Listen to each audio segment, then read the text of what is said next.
হতাশা থেকে Donald Trump এই চুক্তিটা স্বাক্ষর করছে। স্বাক্ষর করার পর এখন তারা দেখতেছে যে আসলে লাভ যা সবই হচ্ছে ইরানের। চুক্তি হবার পরও অনিশ্চয়তা। আলোচনা হবার কথা সুইজারল্যান্ডের জেনেভায়। জেডি ভ্যান্স যাবার কথা, তিনি যাচ্ছেন না। কোনো প্রতিনিধি দল যাবে কিনা, ইরানের প্রতিনিধি দল সেখানে কোথায় থাকবেন, কোথায় ঠিক আলোচনা করবেন, সেটাও কোনো পক্ষ বা আমেরিকান পক্ষ বা মধ্যস্থতাকারী পাকিস্তান কেউ কিছু বলতে পারে না। তারা তাদেরকে আমন্ত্রণও জানায়নি। এমন অবস্থায় একটা হঠাৎ করে ঝাঁকুনি খেলো। চুক্তির পর যেমন ব্যাপক একটা উৎসাহ উদ্দীপনা তৈরি হলো, ঠিক তেমনি জেডি ভ্যান্স না যাওয়ার কারণে একটা অচলাবস্থা। কি কারণে? সেখানে বিবৃতিতে বলা হচ্ছে, এই আলোচনার সার্বিক প্রস্তুতি এবং ব্যবস্থাপনা কখনোই সহজ বা আগে থেকে অনুমান করার মতো ছিল না। তবে পরিকল্পনা চূড়ান্ত হওয়া মাত্রই জেডি ভ্যান্স এবং মার্কিন প্রতিনিধি দলের রওনা হওয়ার জন্য প্রস্তুত ছিল বলে বিবৃতিতে উল্লেখ করা হয়। সুইজারল্যান্ডের বার্গেনস্টক নামের একটি পার্বত্য অবকাশ কেন্দ্রে, বিলাসবহুল সেটি, সেইখানে আলোচনা হওয়ার কথা ছিল। এখন আলোচনা যে হচ্ছে না, দেশটির পররাষ্ট্র মন্ত্রণালয় তা নিশ্চিত করলেও এর সুনির্দিষ্ট কারণ জানেনি। সুইজারল্যান্ডও বলছে যে আলোচনা তাদের দেশে হচ্ছে না। এ বিষয়ে ইরানের পক্ষ থেকে তাৎক্ষণিকভাবে কোনো প্রতিক্রিয়া পাওয়া যায়নি। অবশ্য গত বুধবার 14 দফার একটি প্রাথমিক চুক্তির মাধ্যমে যুক্তরাষ্ট্রের সঙ্গে ভঙ্গুর যুদ্ধবিরতির মেয়াদ আরও অন্তত 60 দিন বাড়ানোর পর ইরান জানিয়েছিল তারা কারিগরি আলোচনা শুরু করতে প্রস্তুত।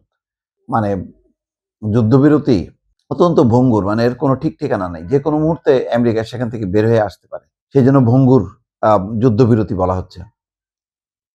ইরানের আধা সরকারি সংবাদ সংস্থা তাসনিম নিউজ বলছে, ভাইস প্রেসিডেন্ট ভ্যান্সের বৃহস্পতিবারের ঘোষণার অর্থাৎ সফর স্থগিতের আগেই ইরান শর্ত দিয়েছিল যে আলোচনার আগে অন্তর্বর্তী চুক্তি বাস্তবায়নে যুক্তরাষ্ট্রের পক্ষ থেকে স্পষ্ট পদক্ষেপ দেখাতে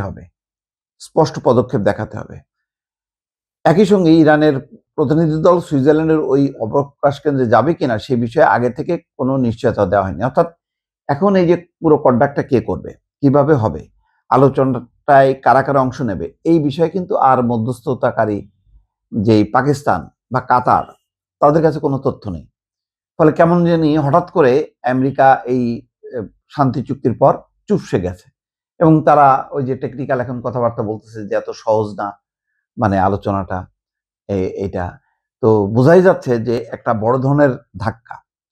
এখানে বলা হচ্ছে যে আসলে একটা হতাশা থেকে ডোনাল্ড ট্রাম্প এই চুক্তিটা স্বাক্ষর করছে। স্বাক্ষর করার পর এখন তারা দেখতেছে যে আসলে লাভ যা সবই হচ্ছে ইরানের। হয়তো ইসরায়েলের যারা লবি ফার্ম বা রিপাবলিকান দলের যারা ইসরায়েলের মিত্র, তারা হয়তো ট্রাম্পকে বোঝাচ্ছে যে এটা তো সর্বনাশ হয়ে গেল, এটা তো সবই ইরানের পক্ষে চলে গেল। যেমন মুস্তফা আলী খামেনি, ইরানের সর্বোচ্চ ধর্মীয় নেতা, তিনি বলছেন ট্রাম্প হতাশা থেকে এই চুক্তিতে স্বাক্ষর করেছেন। ইরানের পরমাণু কর্মসূচি নিয়ে আগামী দিনের আলোচনা খুব সহজ হবে না।